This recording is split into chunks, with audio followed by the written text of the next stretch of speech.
Happy holidays. Sending you and your family much love and light on this incredible time on the planet that we are here, right?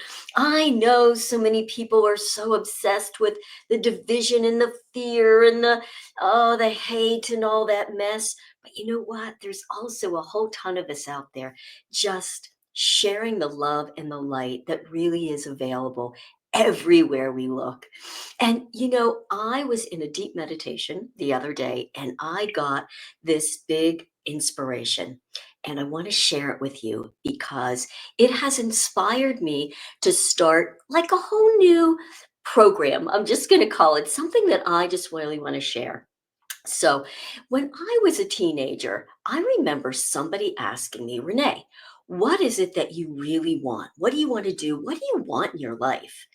And I remember thinking, gosh, I just want to be happy. Like, I just want to be happy. And there was this little voice in the back of my head going, so be happy. And I thought, be happy. Like, I don't even have a concept of what is that? Is be happy a feeling? How do you even get to be happy? It was so foreign to me. But I'll tell you what it did. It really set me on one of my life's paths. And it sent me into this whole study. And I have studied with so many different wisdom teachers of all walks, right? I mean, some were Buddhism and Taoism and just American wisdom teachers and teachers from Ayurveda. And I have accumulated a whole lot of knowledge, right? Thoughts, ideas, truth. And I'm like, yeah, that's true. That's true. That's true. But you know what, you guys? It was all head stuff. It's like I understand it from my mind, but I thought I was living it, but I so wasn't. And that became abundantly clear to me a few years ago when both of my elderly parents got very ill and I had to take care of them. And there was a lot of trauma around this whole time. And they both did pass. But in that taking care of them and having them pass, what happened was it broke me open. There was a lot of things in my early childhood that I had suppressed. And if somebody would have said to me, wow, did you have trauma? Like I was so shut down to what I was really feeling and how all that early childhood stuff hit me. Wow, it broke me open. And I recognized, oh my goodness, like I had a lot of trauma. We all do. You can't be on this planet without trauma. And what is trauma exactly? Well, you know what? Trauma is simply experiences that happen to you that you have never been able to process. And you know what? Process happens through the body. And when you don't process it through the body, it gets stuck in the body until something happens that triggers you. And I recognized, wow, I have a lot of triggers. I had a lot of anger and just a lot of stuff that was stuck in my body that I never really examined and processed through. And I'm not saying I have already. No, no, no. It's a journey. It's not a one and done for sure. So that being said, bring us up to now. And in our social media, especially like Facebook or Instagram or yes, YouTube, I guess all of it, those algorithms are programmed to show us what it finds that we tend to click on and want to see. So I know, at least in my algorithm, all I get, other than sponsored ads to buy stuff, is a lot of these inspirational memes, right? And little truth sayings. And I watch people, I see these inspirations and I see how many people are like clicking the little heart. Yes, yes, yes, myself included. But do we ever really stop and feel into what is this wisdom really telling us? And how can we pause?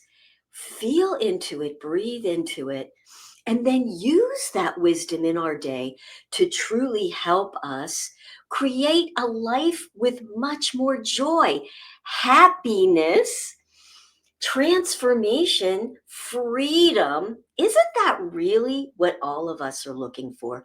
But do we take the time to really examine it? And so I was in this deep meditation. Thank you, Joe Dispenza.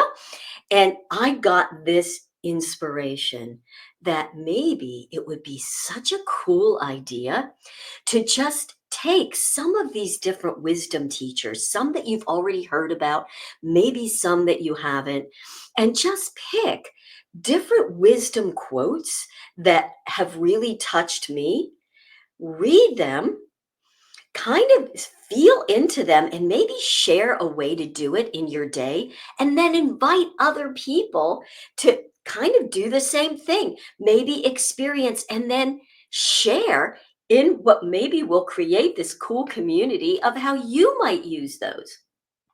And from there, my little mind and my heart have been coming up with a way to do this. And so I'm going to be starting tomorrow to share what I'm calling the joyful wisdom pause.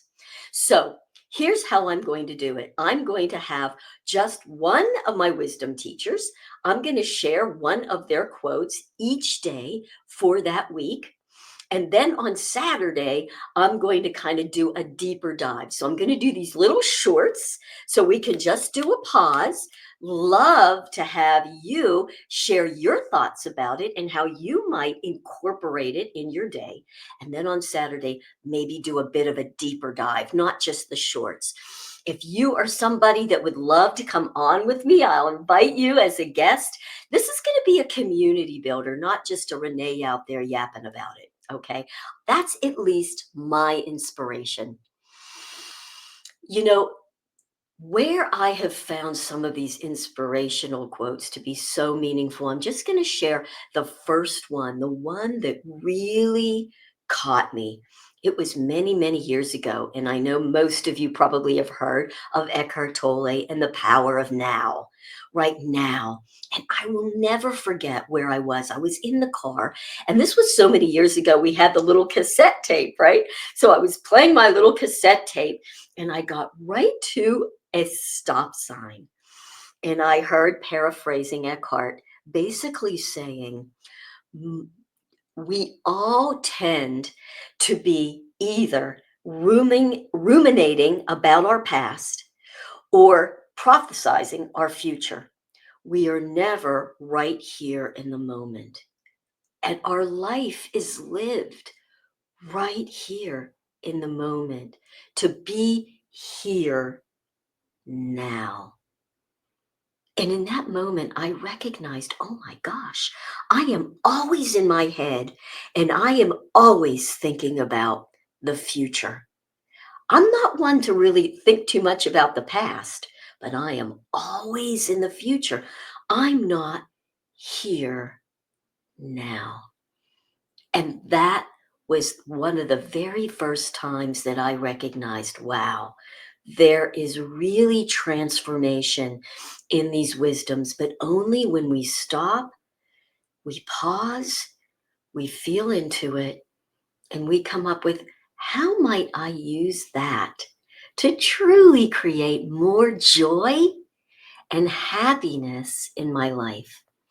So thank you all so much for listening. I really hope that the wisdom, the joyful wisdom pause, that you can get it in your heart, feel into it, and that we're able to really create this community of love and light as we go into 2025, where we are all needed to hold that frequency, that higher frequency of love and light. Sending that all out to you all. And I will hopefully see you on the Joyful Wisdom Pause starting tomorrow. Sending much love.